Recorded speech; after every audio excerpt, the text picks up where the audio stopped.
Hi, today I'm having a play around with a music and sound model MC170. If you watched my most recent mail call video, which is mail call number 24, and I will put one of those pop-up things right up here so you can go to that if you want to. The very last thing I opened or talked about in that video was this music and sound model MC170. The MC170 is a mid-90s music and sound intercom system, and it was sort of the entry-level builder music intercom system of that time. It is somewhat simpler than other systems made at the same time, and I'm sure that was done as a builder entry-level model to help keep the price down. It is somewhat limited compared to other systems in how big of a system you can create. It has the capability of up to 5 remote speakers. I believe you can have up to 2 entry door stations. There is a provision for a built-in chime module so you can hear it ring through all the speakers. You have very simple intercom controls here. You have talk and listen,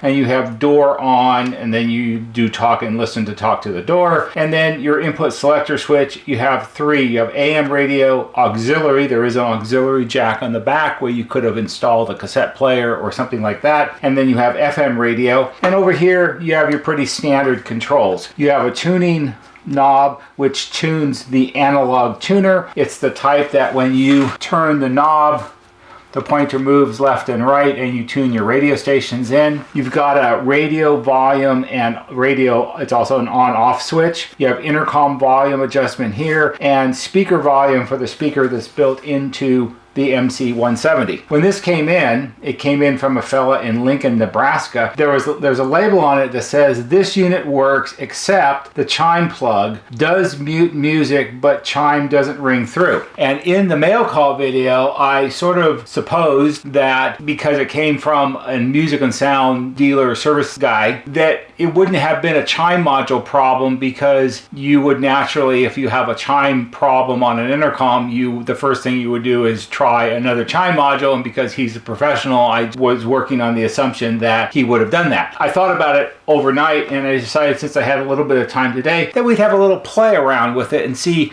what this is all about, and if it's something that needs to be fixed. Do I need to order parts for it? Because we don't stock a lot of music and sound components yet. We're building it up, but don't have everything. I have it sort of set up here on the bench as a little test system. I have it connected up to a standard AM/FM dipole antenna. I have it being powered by a real music and sound model TE2C transformer. This model actually, according to the installation guide, takes a TE2A, but the TE2A I have has a different plug on it, so maybe they updated or changed at some point over time, which they seem to do with their transformers. It uses a standard N35 indoor 4-wire remote station. This is a 4-wire system. And then I have it connected up to a standard music and sound door station. This is a much newer one, but they're all the same. It's just what they look like, so it doesn't matter. Let me go ahead and turn the transformer on.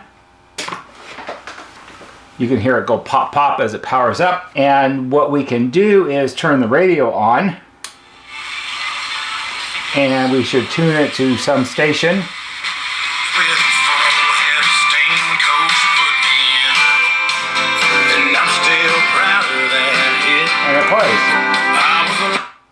I'll put it on auxiliary. We can't let the radio play for too long, because then you get one of those copy strike things on YouTube. It played through here, and it played through the remote station. The intercom operation, I believe, is probably going to be pretty simple. It's talk to the remote.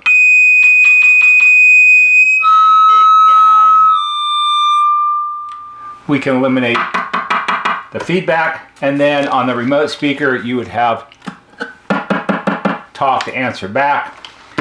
On here, there is no hands-free reply. The intercom on a system like this works like walkie-talkies. You push and talk, and the other person pushes and answers back. To talk to the door station, you have to do door on.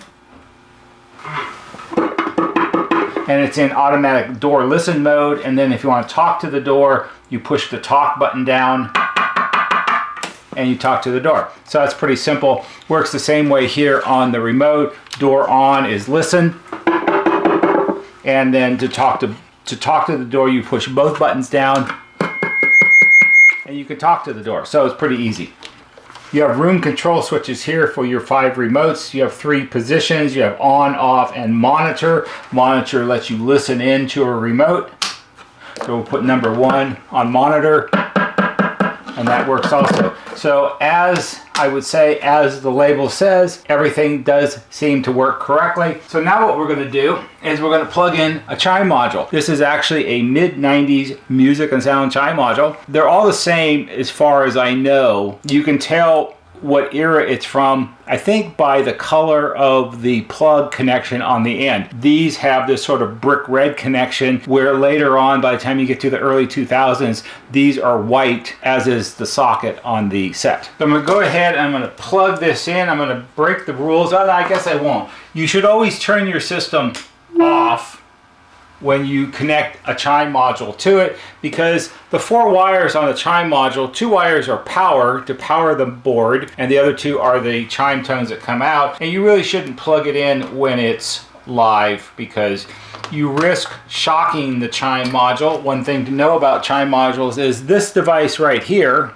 this long black integrated circuit, this is actually a microprocessor, and inside of it are the Chime tones and also a little program, a little bit of code that runs over and over and over and over and over again, endlessly looking and waiting for someone to push a button so it can ring. You don't want to risk blowing your Chime module up, so turn your power off. So we'll plug that in. We'll turn the power back on.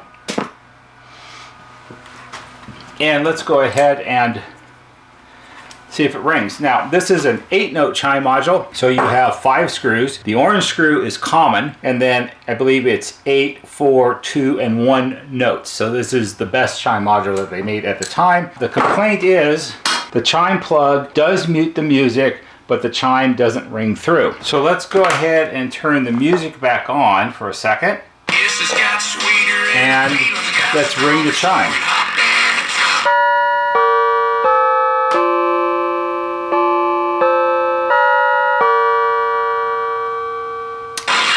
Seems like it muted the radio to me. Let's go ahead and turn the music off. I just moved the input selector from FM to auxiliary so there's no connection, and not tip the set over. And let's go ahead and ring the Chime module one more time.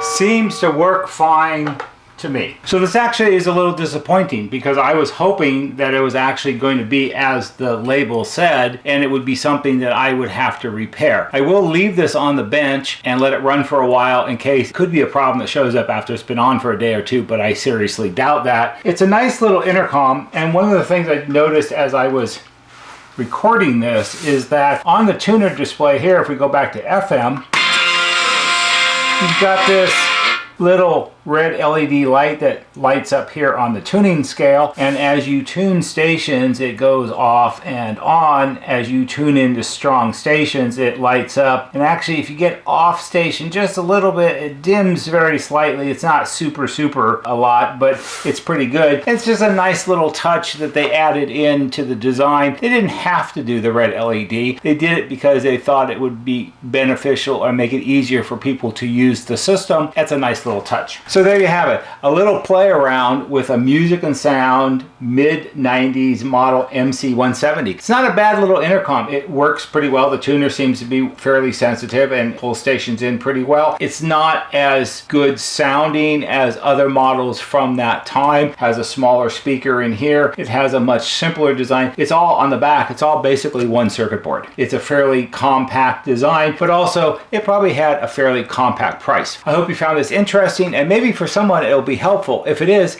give it a thumbs up on YouTube, because that helps us just a little bit. There'll be a banner right here that shows you how to subscribe. Go to our YouTube homepage, click on the bell, and when you click on the bell, click on it to receive all notifications, and every time we post a new video, you'll get a notification and you can watch it. That's all for today. See you on the next video.